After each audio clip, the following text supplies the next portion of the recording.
Hello बच्चों, चलिए इस प्रश्न को पढ़ते हैं।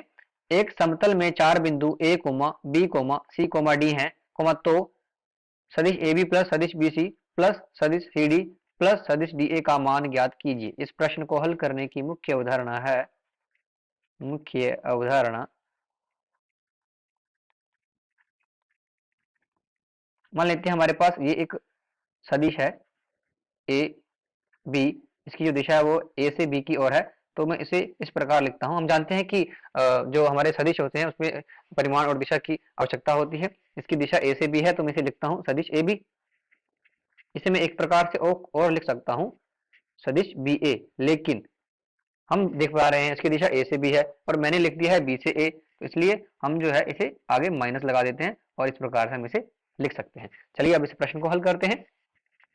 और इस प्रश्न में जो है एक समतल में चार बिंदु, तो पहले हम समतल बना लेते हैं और चार बिंदु हैं यहाँ पर। ये बिंदु ए है और यहाँ पर बिंदु बी है, यहाँ पर कोई बिंदु सी है और ये एक बिंदु डी है। इस प्रकार ये समतल बन गया। और मान लेते हैं ए बी के बीच में है सदिश ए और बी सी के बीच में है सदिश बी और सी डी के बीच में है सदिश सी। तो पहले हमें जो है जो जिसका मान निकालना है वो है सदिश ए बी प्लस सदिश बी सी प्लस सदिश सी डी प्लस सदिश डी ए। और सदिश ए बी का मान है सदिश ए और सदिश बी सी का मान है सदिश बी प्लस सदिश सी डी का मान है सदिश सी।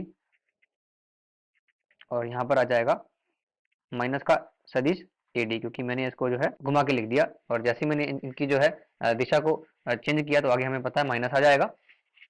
और हम देख पा रहे हैं ए डी क्या है, ए है टोटल यहाँ से यहाँ तक का परिणामी सदिश।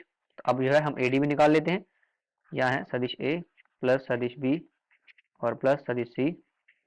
और हम देख पा रहे हैं इन सबका और जो ए डी जो है वो क्या है A B plus B C plus C D है। इसी प्रकार सदिश ए हो जाएगा यहाँ पर, यहाँ हो जाएगा सदिश बी और यहाँ हो जाएगा सदिश सी। तो यहाँ हम देख पा रहे हैं कि इससे ये कट जाएगा तो यहाँ पर हमारा आ जाएगा जीरो। दिए गए प्रश्न का सही उत्तर जीरो है। आशा करते हैं आपको समझ आया होगा। धन्यवाद।